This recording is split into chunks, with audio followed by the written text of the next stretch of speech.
Tomodachi Life was all the rage today after Nintendo had their Tomodachi Life Nintendo Direct informing people about the game and what it's like when you can play it on your Nintendo Switch and Switch 2. But all anyone took out of it was one screenshot that speaks volumes for not just Tomodachi Life in general, but the direction that Nintendo of Japan, America, Europe, all seem to be heading. And that is the let's try to be inclusive path of including everyone, even if it involves adding options traditionally considered for mentally ill people. Because need I remind everybody once again that there are only two genders, male and female. And while it's a video game and you can play pretend and have all the fun you want with the game, my concern comes in as a dad of two young kids that play games like this. You see this third option, and I can't help but think it's indoctrination, it's propaganda, trying to get to the kids. Because this style of game is for two types of people, kids and the adults that are just really addicted to going to Disneyland. Pirate Nation on X. Nintendo's Tomodachi Life, Living the Dream, introduces non-binary me gender identification and same-sex relationships as official options. And there was quite the melty melt online for this today. So shout out to That Park Place. I was actually talking to Marvin Montanaro earlier today about this. Both of us were in shock. We're like, I can't believe they actually did this. This is a monumental disaster of epic proportions for Nintendo that they will be feeling the ramifications of for decades to come. That's how big of a deal this is.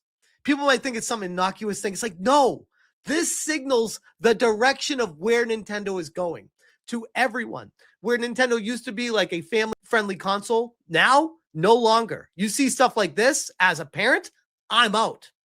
That Park Place. Nintendo caves to activist demands, adds non-binary gender option and same-sex relationships to Tomodachi Life, Living the Dream. Before I even go further in this too, I've already seen the people on the other side, the hardcore Nintendo fanboys that are pushing the propaganda saying, you're making too big of a deal out of this. You don't have to select it. And when it comes to the relationships, you can choose if they're into non-binary people or not. I'm like, I think you're missing the point here. The fact that it's even an option is extremely concerning. Nintendo's upcoming return to its quirky life simulation franchise is already sparking debate, and not because of gameplay. During its most recent direct presentation, the company confirmed that Tomodachi Life, Living the Dream, will include same-sex romance relationships and a non-binary gender option for Miis. A move that immediately reignited long-standing fan skepticism over whether Nintendo has finally caved to activist pressure. And again, I hate to be the guy that goes back to this, but remember when I shared concerns about Devin Pritchard giving her speech at the New York Game Awards? Let's just quickly revisit what she said about including people and why I said this is a very concerning direction for Nintendo to be going. Hi, everyone. It is great to be here. My name is Devin, and before anything else, I want to celebrate the New York Game Awards. 15 years of supporting the games industry, and in doing so, lifting up the voices, stories, and dreams of so many. This show connects people who are united by a shared belief that every dream matters and that everyone deserves a chance to do meaningful and creative work in games and storytelling. So as soon as I heard that, the alarm bells were ringing, full 5-alarm fire. Holy shit, Nintendo has fallen. This is Palestinian man eaten by cats Groiper says, the non-binary option will sure be useful for all 8 out of the 6.7 million people who will buy this game. Definitely isn't a dumb idea. Quote tweeting Nintendo of America, who made a statement about it. To support Nintendo's commitment to creating experiences that are welcoming and enjoyable for everyone, we have decided to place restrictions on certain image sharing features in Tomodachi Life, Living the Dream. So Nintendo already knows They have created a massive problem on their hands. Could have easily been resolved with just a simple male or female option. By adding the third one, it opened up an entire disaster. Grums, first changes have arrived. It's over. Devin Pritchard, which again, always check the eyes. Male, female, non-binary. I said, quote, I'm sure putting a woman in charge of Nintendo of America won't result in destroying Nintendo. Putting a woman in charge of Nintendo of America. And I already know right now, when you start talking like this, the haters are going to start clipping this out of context and be like, oh, he hates women. He just wants women to fail and women are bad, X, Y, Z. It's like, no, this is the genuine concern people have for their love and passion for Nintendo. Nintendo was the company we grew up with. We have so much nostalgia for it. And we don't want to see someone come in and shit all over. And that's happening in real time right now. And people are expressing their frustrations, which we're allowed to do. Kyle, Nintendo's Netflixing has begun. Quote tweeting the Pirate Nation post. John MH, translated from Spanish. My God, don't destroy me, Nintendo. Ban women from accessing companies. Tim the Toolman, thanks, Nintendo of America. I was on the fence about getting a Switch 2 because of the price. Now I have an entirely new reason not to patronize this company. Was it worth it? There are people, the questionable flag pronoun people on social media that are loving it. Pete Jiggles, which I got to be honest, this strikes me as some sort of parody account. Professional Smash Brothers and Nintendo Rambler. Him. Oh my God, you can actually be asexual in Tomodachi Life. Holy shit, my jaw dropped. I feel seen. Congratulations, all six of you. I hope it was worth it, Nintendo. Choose Angie's dating preferences. You can pick one, more than one, or none.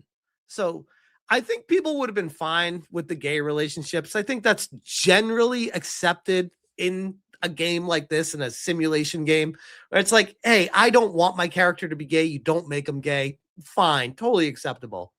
Adding in an imaginary mental illness checkbox of non-binary only enables the mentally ill people out there to feel like they've been justified in their logic. The NC Smaster incoming videos titled Nintendo is dead and woke killed it, with Devin Pritchard on the thumbnail with devil horns and Tomodachi Life on fire. I'm going to make that the thumbnail for this video and I'll title it that. Good call, NCS Master. Thank you for that. I'll take your advice. Daily Roman updates. The Japanese version of the game says other. So curious how at least Japan is just like, hey, we're not going to play into these psychological mind games.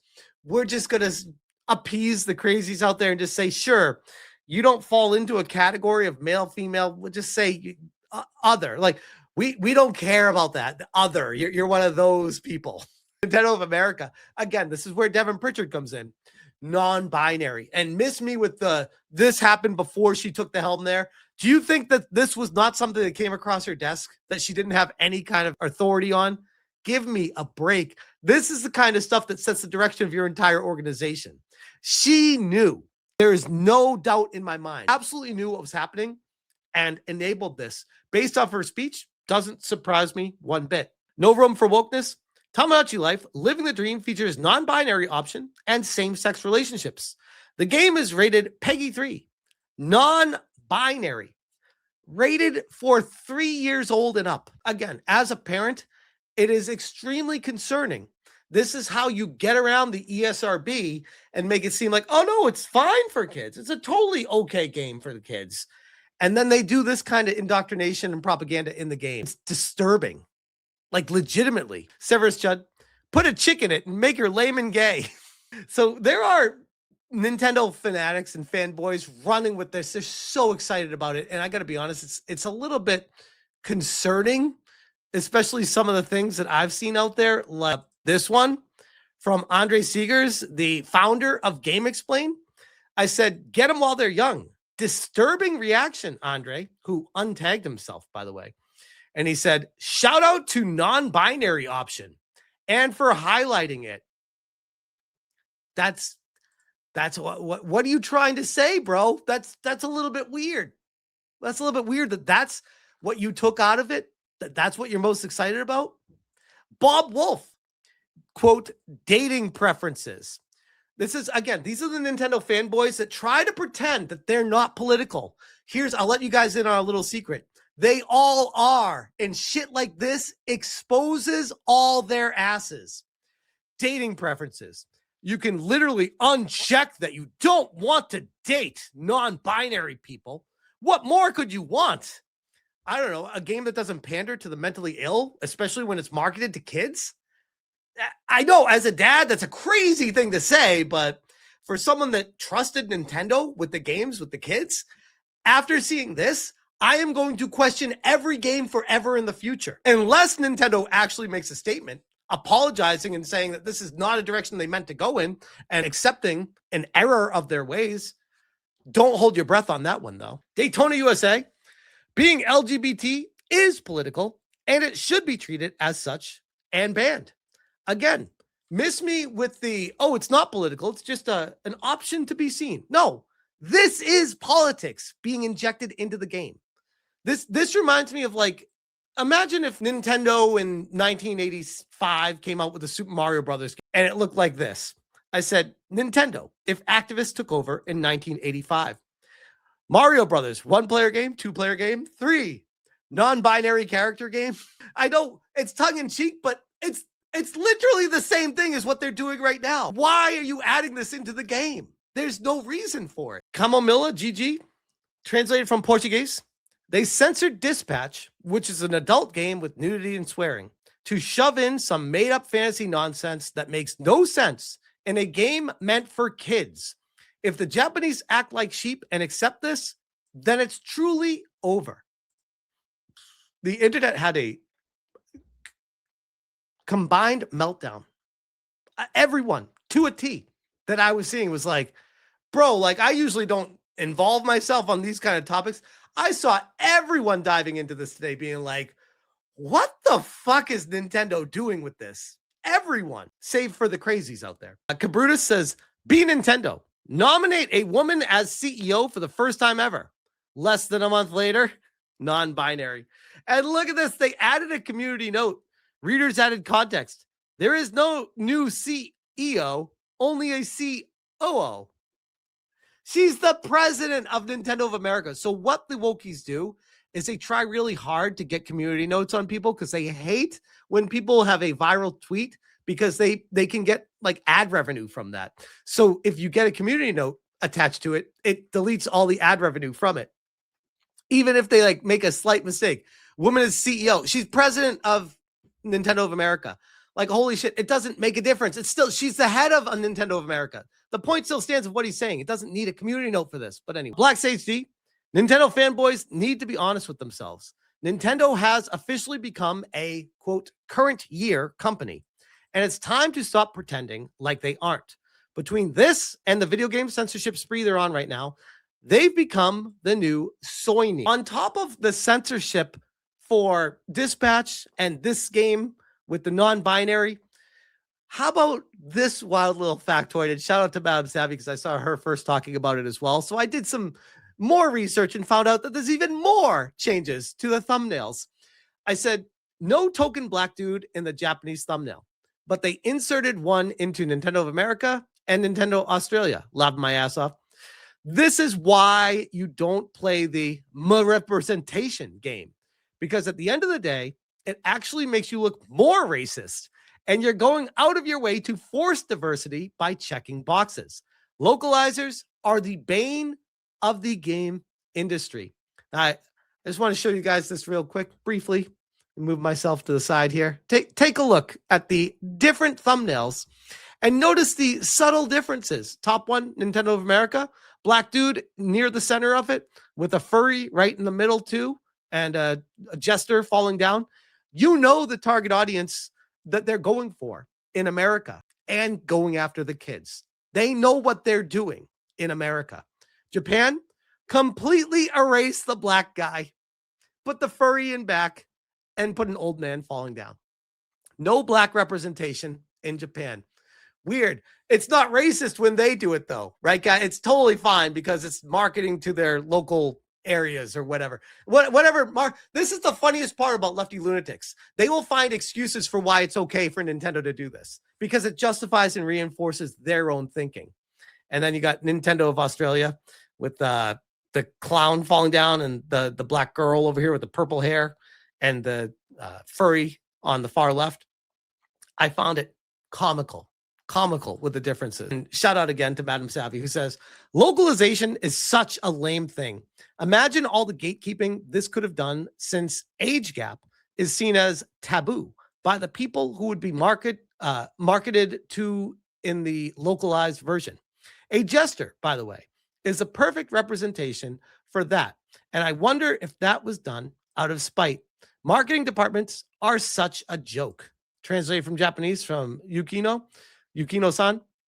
The confession scene is one where, in Japan, a female college student is confessing to Professor Carlo, but overseas, it's confession to a clown.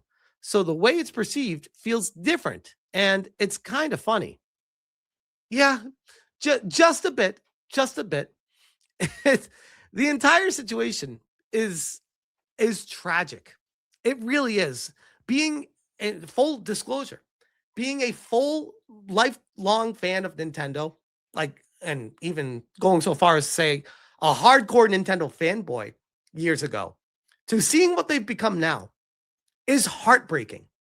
They need actual leadership at the company, somebody to set them straight. This is Redmond, Washington, outside of Seattle, in Washington, United States of America, one of the wokest areas in the entire country, which makes it one of the wokest areas on planet Earth. And there is nobody there telling these people what you're doing is actually really bad and doesn't represent what gamers en masse actually want.